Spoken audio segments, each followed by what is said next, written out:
ഭാരതീയ ഇതിഹാസമായ രാമായണത്തിൽ ധർമ്മത്തിന്റെ മൂർത്തീഭാവമായി ശ്രീരാമനും പതിവ്രതാധർമ്മത്തിന്റെ പ്രതീകമായി സീതയും സഹോദര സ്നേഹത്തിന്റെ മാതൃകയായി ലക്ഷ്മണനും വാഴ്ത്തപ്പെടുമ്പോൾ പലപ്പോഴും വിസ്മൃതിയിലാണ്ടുപോയ ഒരു ത്യാഗത്തിന്റെ കഥയുണ്ട്.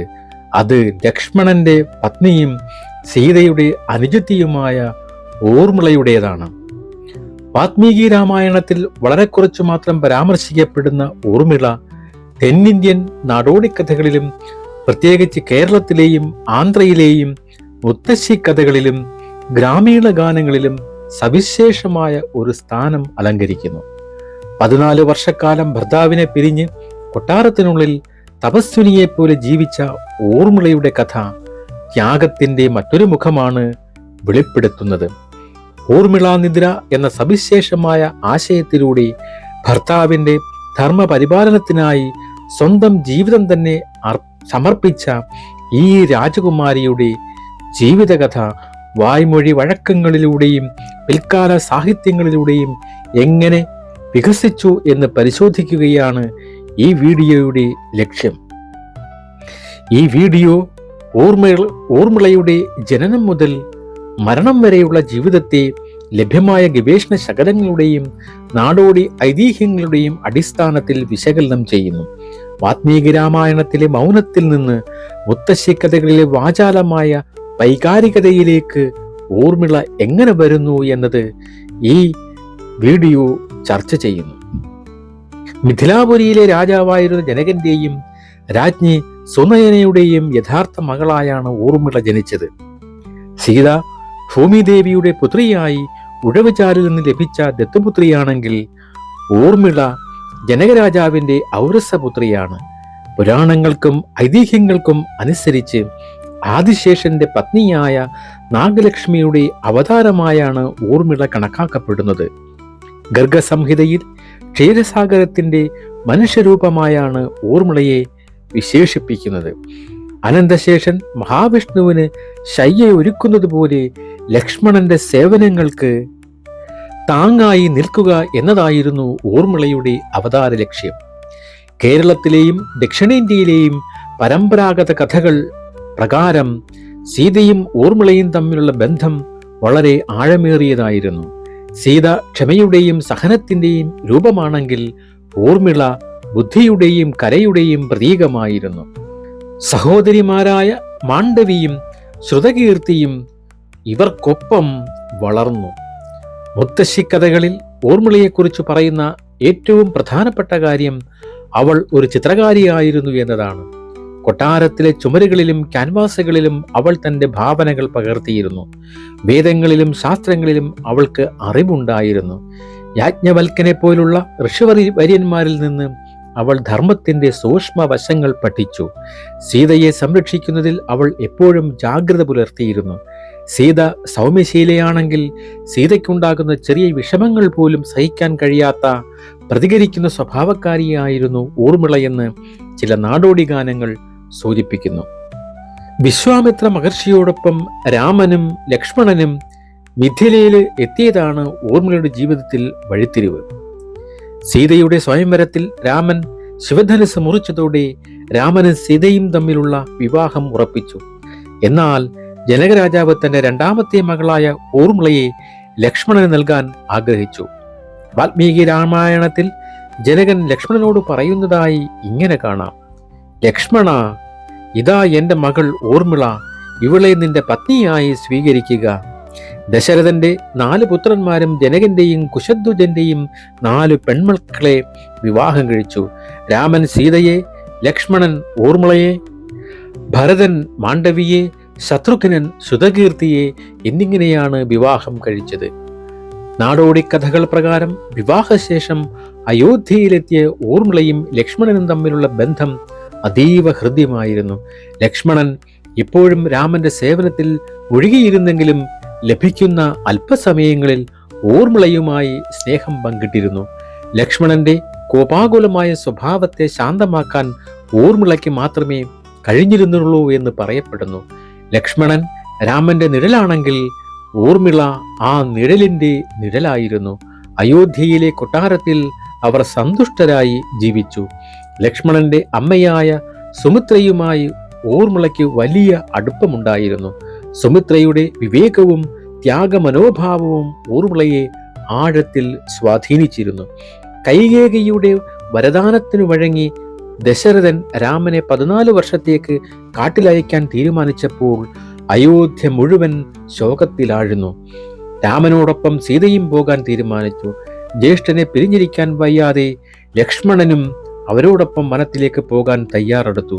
ഇവിടെയാണ് ഊർമിളയുടെ ജീവിതത്തിലെ ഏറ്റവും വലിയ പരീക്ഷണഘട്ടം ആരംഭിക്കുന്നത്. ഗ്രാമീണ കഥകളിൽ ഈ സന്ദർഭം വളരെ വികാരഭരിതമായി വിവരിക്കുന്നുണ്ട്. ലക്ഷ്മണൻ വനവാസ വിവരം അറിയിക്കാൻ ഊർമിളയുടെ അന്തഃപുരത്തിലേക്ക് വരുമ്പോൾ അവൾ ഒരു ചിത്രം വരച്ചു കൊണ്ടിരിക്കുകയായിരുന്നു. ചില കഥകളിൽ അത് ശ്രീരാമന്റെ പട്ടാഭിഷേകത്തിന്റെ ചിത്രമായിരുന്നു, മറ്റു ചിലതിൽ അത് ലക്ഷ്മണന്റെ തന്നെ ചിത്രമായിരുന്നു. ക്ഷോഭിച്ചും ദുഃഖിച്ചും കടന്നു വന്ന ലക്ഷ്മണന്റെ തട്ടിൽ ആ ചായക്കൂട്ടുകൾ മറിഞ്ഞ് ആ ചിത്രം പാഴായി പോകുന്നു. ഇത് ഊർമിളയുടെ വരാനിരിക്കുന്ന തകർന്ന സ്വപ്നങ്ങളുടെ ഒരു പ്രതീകമായി കഥകളിൽ വ്യാഖ്യാനിക്കപ്പെടുന്നു. ലക്ഷ്മണൻ അവളോട് പറഞ്ഞു, രാമന്റെ പട്ടാഭിഷേകം മുടങ്ങി, ജ്യേഷ്ഠൻ വനത്തിലേക്ക് പോകുന്നു, ഞാനും അദ്ദേഹത്തെ അനുഗമിച്ച് സേവിക്കാൻ പോകുന്നു. ഞാൻ നിന്നോട് വിടവാങ്ങാൻ വന്നതാണ്. സീതയെപ്പോലെ ഭർത്താവിനോടൊപ്പം കാട്ടിലേക്ക് പോകാൻ ഊർമിളയും ആഗ്രഹിച്ചു. അവൾ ലക്ഷ്മണനോട് കെഞ്ചി. എന്നാൽ ലക്ഷ്മണൻ അവളെ തടഞ്ഞു. അദ്ദേഹത്തിന്റെ വാദങ്ങൾ പ്രായോഗികവും കഠിനവുമായിരുന്നു. ഞാൻ കാട്ടിൽ പോകുന്നത് ഗൃഹസ്ഥനായിട്ടല്ല, ഒരു സേവകനായിട്ടാണ്.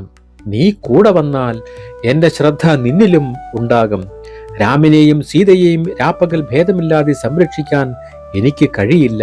നിന്നെ കാട്ടിലെ മൃഗങ്ങളിൽ നിന്നും രാക്ഷസന്മാരിൽ നിന്നും രക്ഷിക്കാൻ ഞാൻ ബാധ്യസ്ഥനാകും. അത് എൻ്റെ ധർമ്മത്തിന് തടസ്സമാകും. നമ്മളെല്ലാവരും പോയാൽ വൃദ്ധരായ മാതാപിതാക്കളെ ആര് നോക്കും? കൗസല്യയും സുമിത്രയും പുത്രവിരഹത്തിൽ നീറുകയാണ്. നീ ഇവിടെ നിന്ന് അവരെ ശുശ്രൂഷിക്കണം. ഈ വാക്കുകൾ കേട്ട ഊർമിള തൻ്റെ സ്നേഹം ഭർത്താവിന്റെ കർത്തവ്യത്തിന് തടസ്സമാകരുതെന്ന് തീരുമാനിച്ച് അവൾ തൻ്റെ കണ്ണുനീർ അടക്കിപ്പിടിച്ചു.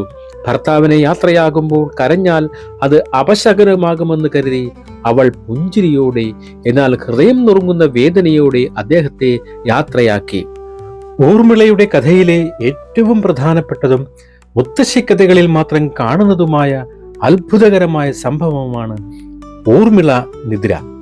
വാത്മീകി രാമായണത്തിൽ ഇതിനെക്കുറിച്ച് പരാമർശമില്ലെങ്കിലും ദക്ഷിണേന്ത്യയിലെ നാടോടി രാമായണങ്ങളിൽ ഇത് കേന്ദ്ര പ്രമേയമാണ്. വനവാസത്തിന്റെ ആദ്യ രാത്രിയിൽ രാമനും സീതയും ഉറങ്ങുമ്പോൾ ലക്ഷ്മണൻ കാവൽ നിൽക്കുകയായിരുന്നു. ഉറക്കം അദ്ദേഹത്തെ കീഴ്പ്പെടുത്താൻ തുടങ്ങി. ലക്ഷ്മണൻ നിദ്രാദേവിയോട് പ്രാർത്ഥിച്ചു, ദേവി, അടുത്ത 14 വർഷം എന്നെ സമീപിക്കരുത്. എനിക്ക് എൻ്റെ ജ്യേഷ്ഠനെ സംരക്ഷിക്കണം.